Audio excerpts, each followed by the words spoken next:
Welcome to episode 12 of the Queen's Lariat podcast. I'm your host, AJ.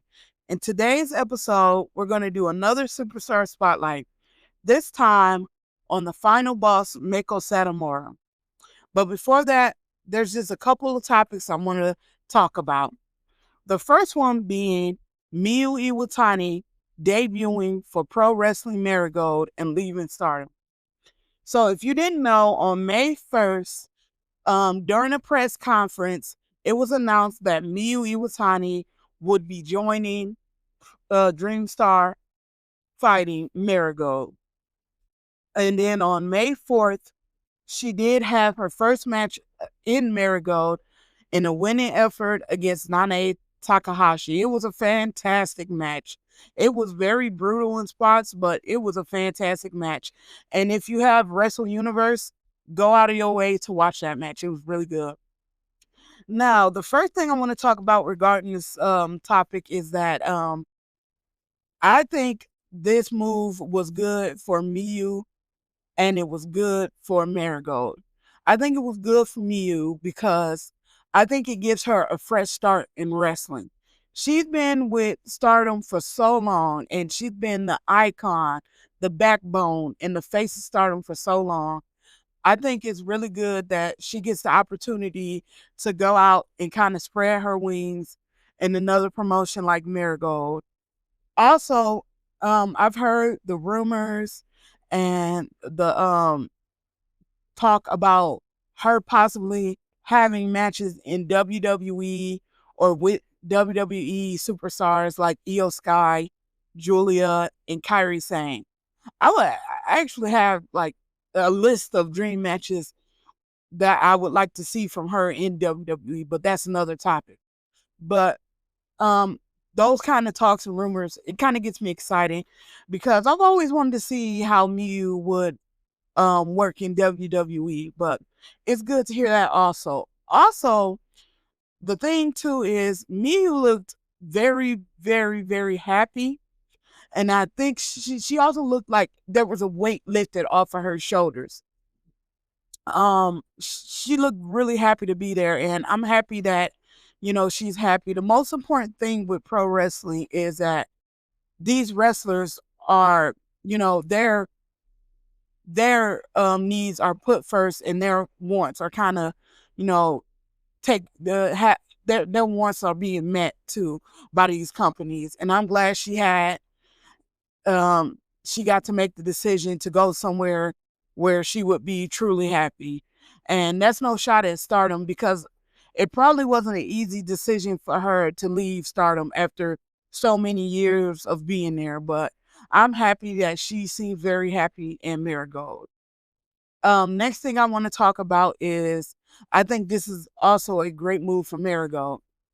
Now, Marigold has a pretty solid roster, very good roster with a lot of good wrestlers on it. But they were in desperate need of this huge, big name star to come in. And with Giulia gone and then Saray gone, they've kind of been lacking that. And like I said, no disrespect to people like Utami or Mirai or Mikuano, but they needed like another big name on that roster to kind of push them into the next level. And I think Miyu Iwatani really fits that bill there. Another thing is that for Stardom, I think this hurts them. Like, I don't think it totally destroys them by any means. It does hurt them because if you think about it, within the span of a year plus, they lost Miyu, Giulia, Utami Hayashishita, Tam Nakano to retirement, and Mina Shirakawa to AEW. So I think they really need to focus on building up new, like, big superstars, megastars. Whether that be from the current young crop of talent who haven't really gotten that chance to be in that kind of spotlight, like a Azumi or a Starlight Kid or Hanan or Hazuki or Momo Watanabe, or if they start building up from that newer, younger crop of talent that they have just debuted or, they have a good chance of doing that now, and kind of freshening up that roster with Saya Kamatani as the face of Stardom right now. But yeah, like I said, I really like Miyu in Marigold. It was a good move, but we'll see what happens. The next topic of discussion I want to talk about is my favorite wrestler currently, Giulia, and her moving on from NXT to the main roster within, I think, 6 months of debuting in WWE in NXT. Um, the first thing I want to discuss is it was kind of weird because at first she was on Raw with Roxanne, so everybody was thinking this was going to be a new tag team they brought up to Raw or whatever.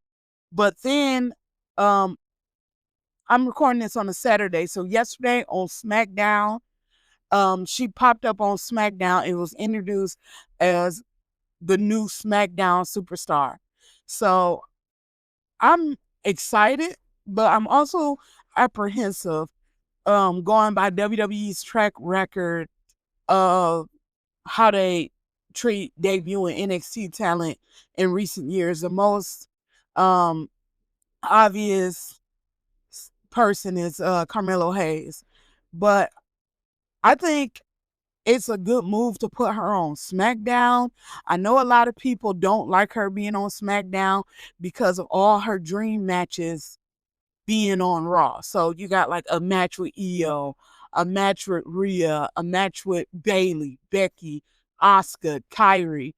I can go on and on, Lyra over there on Monday Night Raw. But it's not like she's just going to be in WWE for like another month or two and be gone. They have plenty of time to do those rematches. Plus, with WWE, you never know who may land where. So I actually like her being on SmackDown, and that's because I feel like she stands out more on SmackDown. Like there's nobody really on that SmackDown roster with the same like move set as Giulia or the same look as Giulia.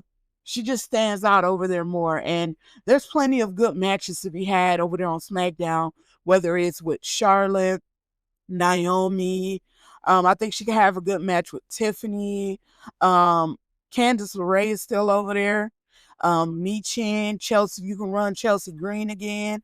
There's just so many good matches on there. So I'm apprehensive, but I'm gonna keep my mind open about them moving Giulia over to SmackDown.